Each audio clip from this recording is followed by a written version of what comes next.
हेन सांग आए, हर्षवर्धन के शासनकाल में आए, बौद्ध धर्म और भारतीय संस्कृति का अभ्यास कर कर चीन तक ले गए।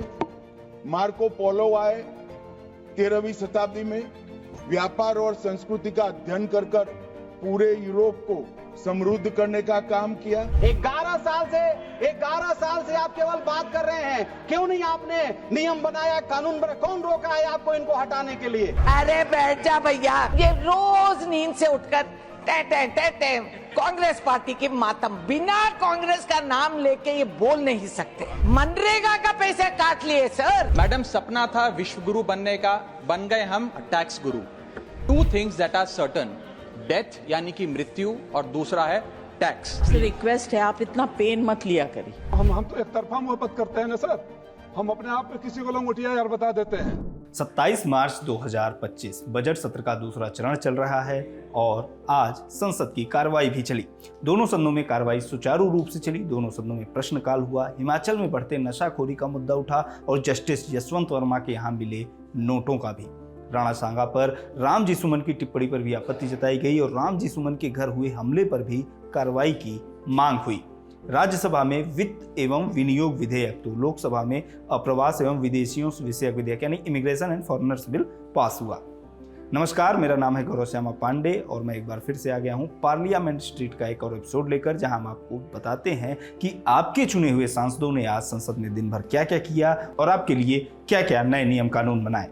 शुरुआत लोकसभा से। लोकसभा की कार्यवाही शुरू हुई प्रश्नकाल के साथ। शिमला से भाजपा सांसद सुरेश कश्यप ने हिमाचल के युवाओं में नशे के बढ़ते प्रचलन का मामला उठाया और कहा कि हिमाचल नशेड़ियों का अड्डा बन गया है। महोदय, हिमाचल प्रदेश जिसे देवभूमि के नाम से जाना जाता है, लेकिन आज बड़े खेद के साथ बताना पड़ रहा है कि आज हिमाचल प्रदेश नशेड़ियों का अड्डा बन गया है। तृणमूल कांग्रेस सांसद कल्याण बनर्जी ने जस्टिस यशवंत वर्मा के घर से कैश बरामदगी का मुद्दा उठाया। कल्याण बनर्जी ने कहा कि उनके खिलाफ जांच और कार्रवाई करने की बजाय उनका ट्रांसफर इलाहाबाद हाई कोर्ट कर दिया गया। इलाहाबाद हाई कोर्ट या कलकत्ता हाई कोर्ट कोई डंपिंग ग्राउंड नहीं है। कांग्रेस सांसद मनीष तिवारी ने भी जस्टिस यशवंत वर्मा पर लगे आरोपों का मुद्दा उठाया और इन आरोपों को काफी गंभीर बताया। उन्होंने कानून मंत्री से इस विषय पर सदन में जवाब देने की मांग भी की। फूलपुर से भाजपा सांसद प्रवीण पटेल ने भी जस्टिस यशवंत वर्मा का ट्रांसफर इलाहाबाद हाई कोर्ट किए जाने का मुद्दा उठाया। बड़ी निराशा हुई इसलिए कि अभी जो दिल्ली हाई कोर्ट में माननीय न्यायमूर्ति के घर में जो पैसा और रुपए जलाने की बात आई है, खबरें आई थी, उसके बाद माननीय जज साहब को इलाहाबाद हाई कोर्ट स्थानांतरित कर दिया गया, जिसको लेके इलाहाबाद हाई कोर्ट के बार एसोसिएशन से लेकर सारे अधिवक्ता और केवल इलाहाबाद हाई कोर्ट ही नहीं बल्कि 20 जनपदों के कोर्ट के अधिवक्ता आज आंदोलित हैं। राजसमंद से भाजपा सांसद महिमा कुमारी मेवाड़ ने सपा सांसद रामजी सुमन की राणा सांगा पर की गई टिप्पणी को आपत्तिजनक बताते हुए कार्रवाई की मांग की। इस दौरान उनकी विपक्षी सांसदों से बहस भी हुई। सपा के जो सांसद है उन्होंने बहुत ही हल्के शब्दों का उपयोग किया है राणा सांगा के लिए और उनको किसी के प्रमाण पत्र की जरूरत नहीं है। उन्होंने 2 बार इब्राहिम लोदी को हराया था और 1 बार उन्होंने बाबर को भी हराया था और उनके शरीर में 80 घाव थे और उन्होंने लड़ते लड़ते अपनी जान दे दी थी। तो मेरा यही कहना है कि बिना अगर आप इतिहास के बारे में जानते नहीं हैं तो उसके बारे में आप बिल्कुल भी बात ना करें। जिसका भी मन आता है कोई भी इतिहास के किसी भी का नाम लेकर, चाहे मीरा माँ हो, चाहे पद्मिनी हो, चाहे महाराणा प्रताप हो, उनके बारे में ऐसा बोलते हैं, तो मैं यही कहना चाहूंगी कि जब ये बात राज्यसभा में उठी थी तो सांसद लोगों को इसके खिलाफ बोलना चाहिए था, क्योंकि अभी मैं देख रही हूं कि कुछ लोग मुझसे बोल रहे हैं कि लोगों ने कानून को हाथ में ले लिया है। अगर पहले से ही इसके ऊपर एक्शन लिया जाता तो ये बात यहां तक नहीं पहुंचती। चित्तौड़गढ़ से भाजपा सांसद सीपी जोशी ने भी राणा सांगा पर की गई टिप्पणी को अपमानजनक बताया और कहा कि ये वही लोग हैं जो औरंगजेब की कब्र पर जाते हैं। कोई भी तुष्टीकरण के चक्कर में छोटी मानसिकता लेकर महापराक्रमी योद्धाओं के लिए इस प्रकार की बातें करता है तो निश्चित रूप से निंदनीय है और ऐसे लोगों के खिलाफ कठोर कार्रवाई होनी चाहिए। शायद उनके ध्यान में नहीं आया होगा कि दौलत खां के आमंत्रण पर बाबर भारत आया था और इब्राहिम लोदी को 2-2 बार धूल चटाई थी और बाबर को भी युद्ध में हराया था। राणा सांगा एक ऐसे पराक्रमी योद्धा थे जिन्होंने 100 युद्ध लड़े, 100 के 100 युद्ध जीते।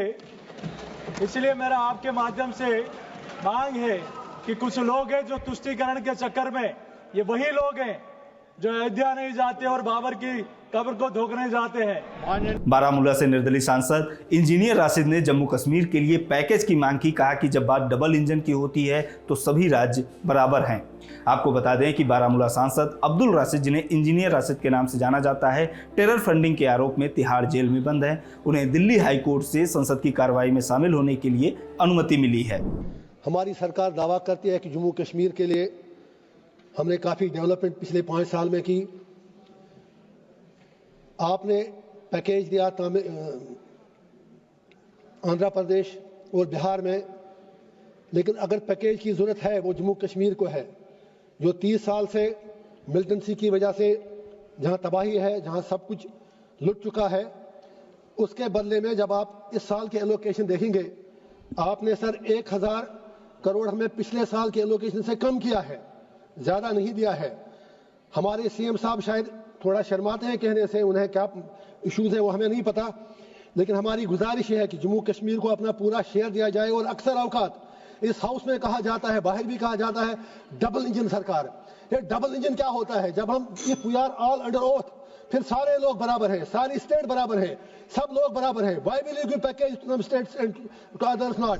भाजपा सांसद निशिकांत दुबे ने वक्फ बोर्ड का मुद्दा उठाते हुए कहा कि संविधान खतरे में है। मुसलमानों को जो खास अधिकार दिए गए हैं उनको समाप्त करिए। आर्टिकल 49 के तहत दिए गए अधिकार को समानता के अधिकार में बदलिए। इस देश में 2 ऐसे एक्ट बने 1991 में, प्लेसेस ऑफ वर्शिप एक्ट, जो हिंदुओं को कहता है कि आप जो है अपने आप को कंट्रोल कर लीजिए, और 1995 में एक ऐसा एक्ट उसी सरकार ने बनाया जिसमें कहा कि वक्फ बाय यूजर, जिस पर भी मुसलमान हाथ रख दे ये संपत्ति उसकी है। इसके आधार पर एएसआई की जितनी संपत्ति है, एएसआई के जो मॉन्यूमेंट है, जो मदरसे हैं, जो संसाधन है, उन सबों पर जो है मुसलमानों ने अधिकार कर लिया है और उनके दुकान हो गए। और ये जो मेंटलिटी है, आर्टिकल 49 का जो ये उल्लंघन है सभापति महोदय, ये 1936 के त्रावणकोर एक्ट से निकलता है, जिसने मुसलमानों को इस देश में पहली बार रिजर्वेशन दिया। आप उसको संपत्ति का अधिकार दे रहे हैं, आप उसको मॉन्यूमेंट दे रहे हैं, आप उसको ठेकेदारी में रिजर्वेशन दे रहे हैं, आप जो है आप बस एक मिनट सभापति महोदय, और आप उसको नौकरी में रिजर्वेशन दे रहे हैं। मेरा आपके माध्यम से भारत सरकार से आग्रह है कि आर्टिकल 49 और आर्टिकल 14-15 को लागू करिए और मुसलमानों को इस देश में जो अधिकार है उसको समानता के अधिकार में बदलिए। इसके बाद आपदा प्रबंधन संशोधन विधेयक और रेलवे संशोधन विधेयक पर राज्यसभा से किए संशोधनों पर मतदान हुआ। यानी कि लोकसभा से पास होने के बाद बिल राज्यसभा गया था, वहां जो संशोधन हुए थे उस पर दोबारा से लोकसभा में मतदान हुआ। दोनों विधेयक पर हुए संशोधन लोकसभा से पास हो गए। इसके बाद गृह मंत्री अमित शाह ने इमिग्रेशन एंड फॉरेनर्स बिल यानी अप्रवास एवं विदेशी विषयक विधेयक 2025 पेश किया। यह विधेयक भारत में विदेशियों के अप्रवास, प्रवेश और ठहरने को रेगुलेट करने का प्रयास करता है। इस विधेयक पर चर्चा की शुरुआत की कांग्रेस सांसद मनीष तिवारी ने। उन्होंने कहा कि कोई भी घुसपैठियों को निकाले जाने के खिलाफ नहीं है, लेकिन इस विधेयक को व्यापक स्क्रूटनी के बाद लाया जाना चाहिए। कांग्रेस सांसद ने इस विधेयक को जेपीसी में भेजने की मांग की।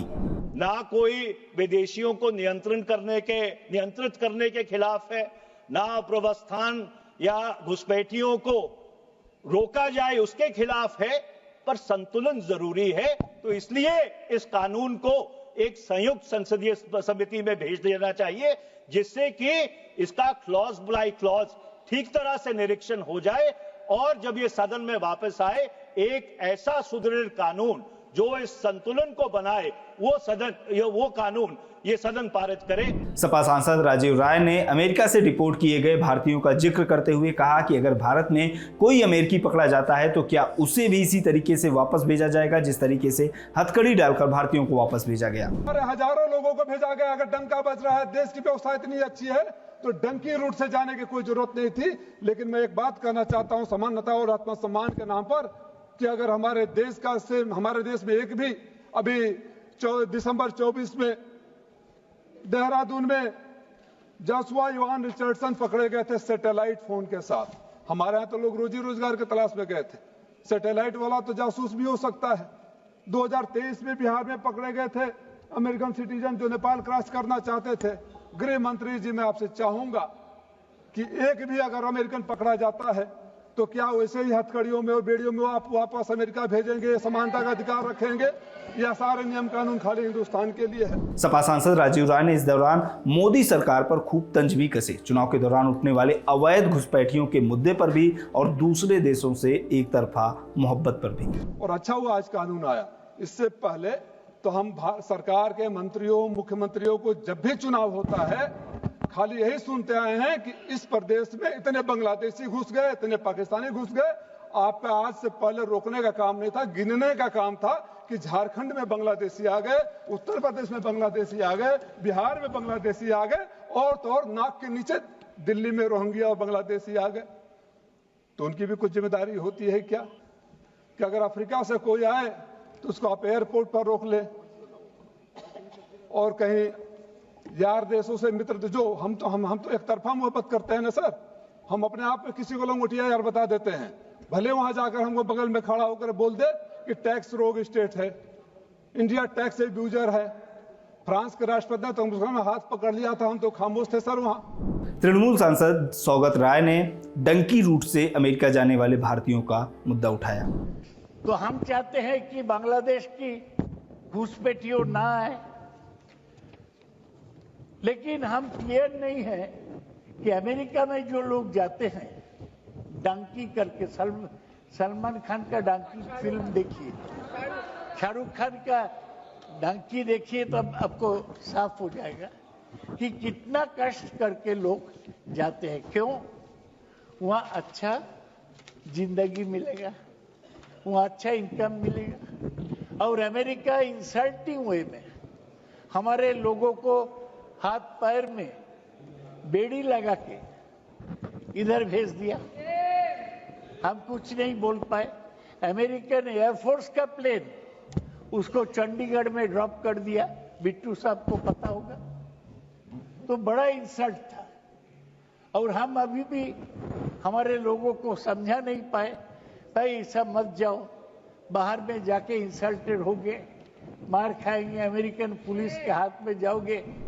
कांग्रेस सांसद मनोज कुमार ने पूछा कि 11 साल से भाजपा की सरकार है, सरकार अवैध तरीके से रह रहे लोगों पर कार्रवाई अब तक क्यों नहीं कर रही?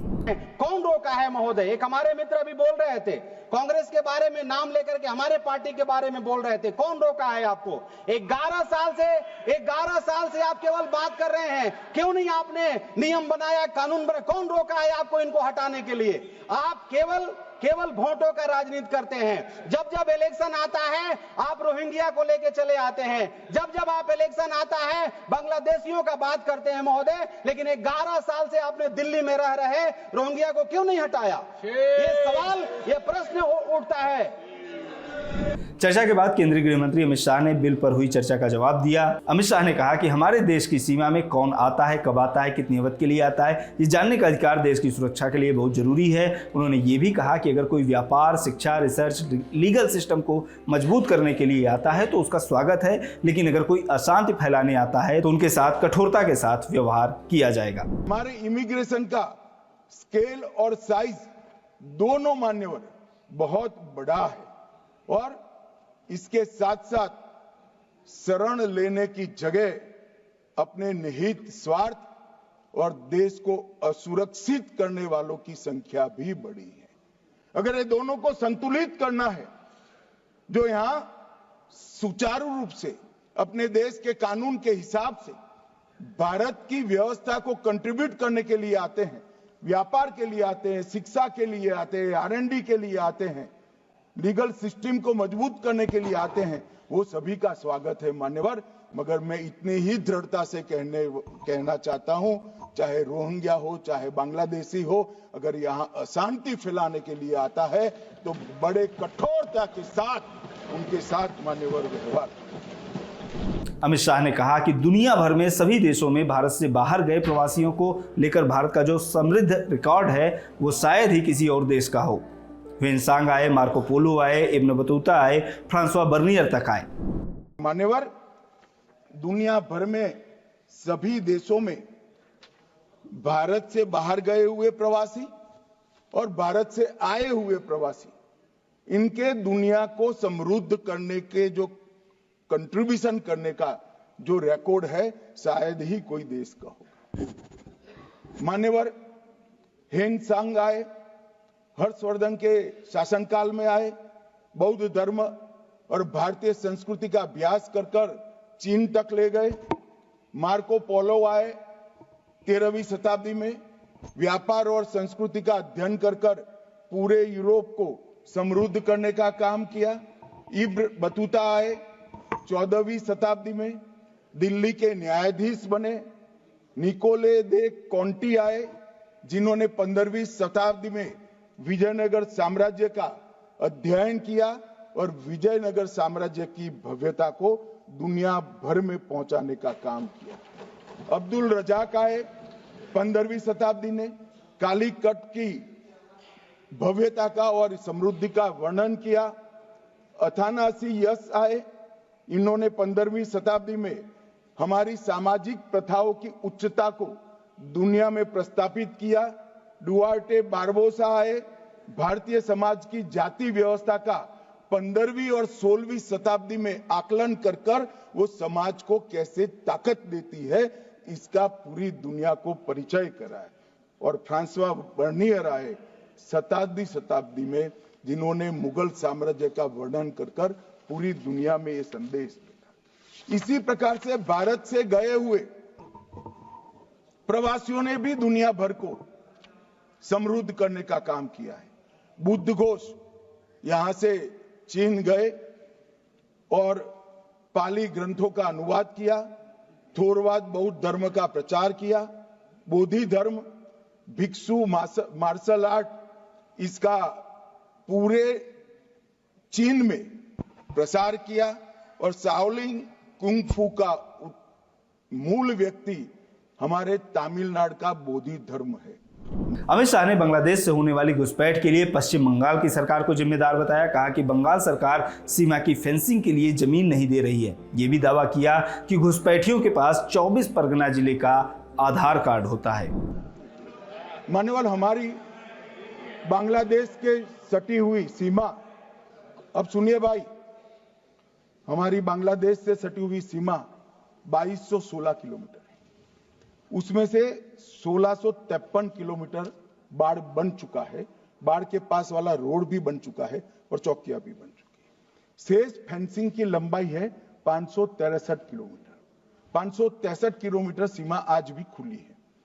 और शेष फेंसिंग जो 563 किलोमीटर है, उसमें 112 किलोमीटर फेंसिंग ऐसी है, बॉर्डर ऐसी है जिसमें बॉर्डर फेंसिंग व्यवहारू नहीं, नाले हैं, नदियां हैं, ऊंची नीची पहाड़ियां हैं, जहां 112 किलोमीटर में फेंसिंग हो ही नहीं सकता।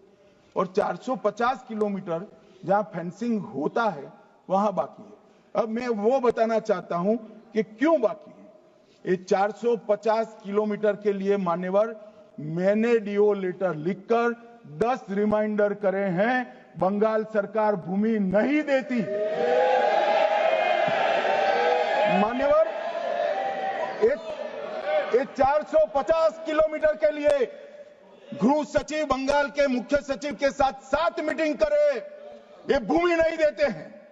मान्यवर, जहां फेंसिंग लगाने जाते हैं, सत्ताधारी पार्टी का कैडर आकर हुड़दंग करता है, धार्मिक नारे लगाता है। और मान्यवर, मैं कहना चाहता हूं कि ये 450 किलोमीटर फेंसिंग रुकी है तो केवल और केवल बंगाल सरकार की दया की दृष्टि घुसपैठियों के पर जो है इसके कारण। और मान्यवर, इससे आगे ये 450 किलोमीटर शायद ये भाषण सुनकर ममता जी भूमि दे भी दे तो हम खत्म कर देंगे, फिर भी 112 किलोमीटर खुली सीमा रहती है। मान्यवर, जब आप 2000 किलोमीटर बाढ़ बना देते हो और 112 किलोमीटर नहीं बनाते हो तो कई बार तो ये 2000 किलोमीटर के कोई मायने नहीं। आदमी को घुसने के लिए कितनी जगह थी, तो 112 किलोमीटर जो नदी है, नाले हैं, एक कठिन भौगोलिक परिस्थिति है, वहां से लोग आते हैं। ये सवाल हमें करते हैं, अभी भी किया कि रोहिंग्या दिल्ली तक आ गए, आपके नाक के नीचे आया। मान्यवर, ये बांग्लादेशी घुसपैठिए हो या रोहिंग्याज हो जो घुस कर आते हैं, पहले असम से भी आते थे जब कांग्रेस की सरकार, अब बंगाल से आते हैं टीएमसी की सरकार, घुस कर आते हैं। इनको आधार कार्ड दादा कौन देता है? नागरिक कहां के बने हैं? कहां के बने हैं? जितने बांग्लादेशी पकड़े गए 24 परगना जिले का आधार कार्ड और नागरिकता है। मान्यवर, गृह मंत्री अमित शाह के जवाब के बाद ध्वनिमत से इस विधेयक को पारित कर दिया गया। इसके बाद सदन को अगले दिन तक के लिए स्थगित कर दिया गया। लोकसभा से चलते हैं राज्यसभा की ओर। राज्यसभा में आज कांग्रेस सांसद जयराम रमेश ने केंद्रीय गृह मंत्री अमित शाह के खिलाफ विशेषाधिकार हनन की कार्रवाई शुरू करने की मांग को लेकर नोटिस दिया। राज्यसभा में आपदा प्रबंधन संशोधन विधेयक पर चर्चा का जवाब देते हुए गृह मंत्री अमित शाह ने पीएम राहत कोष में बतौर सदस्य कांग्रेस अध्यक्ष के होने की बात कही थी। कांग्रेस की ओर से इसी बात पर नोटिस दिया गया था। हालांकि सभापति जगदीप धनखड़ ने इसे खारिज कर दिया, कहा कि गृह मंत्री अमित शाह की ओर से इस टिप्पणी को ऑथेंटिकेट किया गया है। सपा सांसद रामजी सुमन ने अपने आवास पर हुए हमले को लेकर स्थगन प्रस्ताव का नोटिस दिया और चर्चा की मांग की। इसे भी जगदीप धनखड़ ने अस्वीकार कर दिया। आपको बता दें कि राणा सांगा पर विवादित टिप्पणी के बाद करणी सेना के समर्थकों ने सपा सांसद के आगरा स्थित आवास का घेराव कर तोड़फोड़ का प्रयास किया था। राज्यसभा की कार्रवाई शुरू हुई। सपा सांसद जया बच्चन ने सभापति को इतना पेन न लेने की सलाह दी। थैंक यू सर, आपसे रिक्वेस्ट है आप इतना पेन मत लिया करिए। Jaya ji, your advice is well taken. Thank you. Bhajpa सांसद इरन कडाडी ने कर्नाटक में कानून व्यवस्था की खस्ता हाल होने का मुद्दा उठाया। कांग्रेस सरकार न सिर्फ राज्य में कानून व्यवस्था को बनाए रखने में विफल रही है, बल्कि उच्च न्यायालय के आदेश का पालन भी नहीं कर रही है। इसके कारण कर्नाटक में हत्या, लूट और सांप्रदायिक घटनाओं में तेजी आई है। मंगलूर में कुकर बम ब्लास्ट, बेंगलुरु में स्थित Rameshwar cafe bomb blast, Ramnagar के बिडदी में ऑटोमोबाइल निर्माण कंपनी के दीवार पर पाकिस्तान जिंदाबाद के नारे लिखे गए, जो राज्य की सुरक्षा के लिए गंभीर चिंता का विषय है। इस दौरान विपक्षी सदस्यों की ओर से रामजी लाल सुमन के घर हुए हमले को लेकर खूब शोर शराबा हुआ। प्रश्नकाल के बाद राज्यसभा में वित्त और विनियोग विधेयक पर चर्चा शुरू हुई। विनियोग विधेयक सरकार को वित्तीय वर्ष के दौरान खर्च को पूरा करने के लिए भारत की संचित निधि से धन निकालने की शक्ति देता है, यानी खजाने से पैसा निकालने का शक्ति देता है। आम आदमी पार्टी के सांसद राघव चड्ढा ने कहा कि जीवन में दो ही चीजें सत्य हैं, मृत्यु और टैक्स। बनना था विश्व गुरु, बन गए टैक्स गुरु। इस जीवन में दो ही चीजें निश्चित हैं। There are only two things that are certain, death यानी कि मृत्यु, और दूसरा है टैक्स। इस जहां से उस जहां तक जहां भी जाओगे, हर मोड़ पर हर जगह मुझे ही पाओगे, यानी कि टैक्स। मैडम, सपना था विश्व गुरु बनने का, बन गए हम टैक्स गुरु। इसके बाद राघव चड्ढा ने पैदा होने से लेकर स्कूल, कॉलेज, नौकरी से लेकर मृत्यु तक लगने वाला टैक्स गिनाया। फर्स्ट स्टेज ऑफ लाइफ, जब इंसान पैदा होता है, that is the birth stage. बच्चे के पैदा होने से पहले, उसकी आंखें खुलने से पहले जो उसको वैक्सीन लगती है, उस पर 5% जीएसटी लगता है। जिस अस्पताल में बच्चा पैदा होता है, उस हॉस्पिटल के कमरे के चार्जेस पर अगर 5,000 रुपए से ज्यादा का कमरा हो तो 5% जीएसटी लगता है। बेबी केयर के आइटम्स पे 5% जीएसटी लगता है, और अगर उसके माता पिता बच्चे के पैदा होने पर मिठाई बांटे तो मिठाई पर 5% और चॉकलेट पर 18%, 28% जीएसटी लगता है। दूसरा चरण जीवन का इन्फेंसी और चाइल्डहुड, यानी कि बचपन। बचपन में बेबी फूड जो खरीदा जाता है उस पर 12 से 18% जीएसटी, डाइपर जो खरीदा जाता है उस पर 12% जीएसटी, बेबी स्ट्रोलर पे 5 से 12% जीएसटी, और जो खिलौने बच्चे को दिए जाते हैं उन खिलौनों पर भी 12% जीएसटी लिया जाता है। जब मुंडन होता है बच्चे का, पहला हेयर कट जिसे कहते हैं, उस हेयर कट की सर्विसेज पर भी 18% जीएसटी और पहली बर्थडे पार्टी पर जो फोटोग्राफी होती है, फोटो खिंचवाई जाती है, उस फोटोग्राफी सर्विसेज पर भी 18% जीएसटी। यहां तक कि नामकरण की बर्थडे पार्टी जो की जाती है उस पर भी केटरिंग सर्विसेज से लेकर खान पर 18% जीएसटी सरकार वसूलती है। अब कांग्रेस सांसद राजीव शुक्ला ने कहा कि बजट से कोई खुश नहीं है, यहां तक कि जो सांसद बैठे हैं वो भी अंदर से खुश नहीं है। नीचे कुछ और माहौल रहता है, ऊपर आंकड़ों में सब कुछ अच्छा दिखता है, लेकिन आंकड़ों में जो दिया जाता है वो नीचे नहीं दिखा जाता। आज अगर मैं पूछूं आपसे कि नीचे जाके अगर आप कोई सर्वे करो कौन खुश है, आप देखिए किसान खुश है कि मजदूर खुश है कि छात्र खुश है कि युवा खुश है कि महिलाएं खुश है कि छोटे व्यापारी खुश हैं कि उद्योगपति खुश हैं कि आप ये देखिए कि मैं तो यहाँ कहूँगा क्या पत्रकार खुश हैं, MSME जो उद्योग लगाते हैं वो क्या खुश हैं, कोई गरीब चाहे सरकारी कर्मचारी चाहे शिक्षक, यहाँ तक कि जो सांसद भी बैठे नेता वो भी अंदर से कोई बहुत खुश नहीं है, अंदर से बाहर तो अंदर से उनकी भी अंदर दर्द। कांग्रेस सांसद रेणुका चौधरी ने फॉरेन इन्वेस्टमेंट में कमी और बेरोजगारी का मुद्दा उठाया। सर, MSMEs बंद हो चुके हैं, फ्लाइट ऑफ फॉरेन कैपिटल। मैंने बताया बाहर के इन्वेस्टर जो भारत को देख के कहते थे विकसित भारत, ये मान के चले बेचारे, वो पैसा यहां लाना बंद कर दिए। वो कह दिए कि there is a risk, we can not go here. ये मुझे भी शर्म की बात है, सिर्फ आपकी अफसोस नहीं, मुझे भी अफसोस लगती है, क्योंकि ये देश हमारे हैं। अरे बैठ जा भैया, ये देश हमारी है सर, ये देश मेरी भी है, इस देश की भारतवासी मैं भी हूं।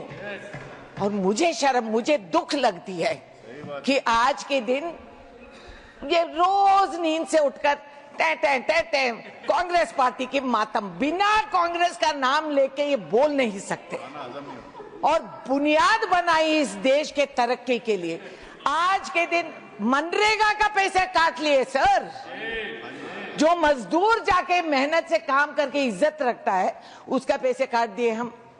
किसानों का इनकम हमें डबल करना था, डेट ट्रिपल हो गई, रेट हमें मिलती नहीं है, और उसके साथ साथ आत्महत्या के आंकड़े बढ़ते जा रहे हैं। जवाब में भाजपा सांसद अरुण सिंह ने कहा कि पहले देश में निराशा का माहौल था, मंत्री से लेकर अधिकारी तक जेल जा रहे थे, अब ऐसा नहीं है।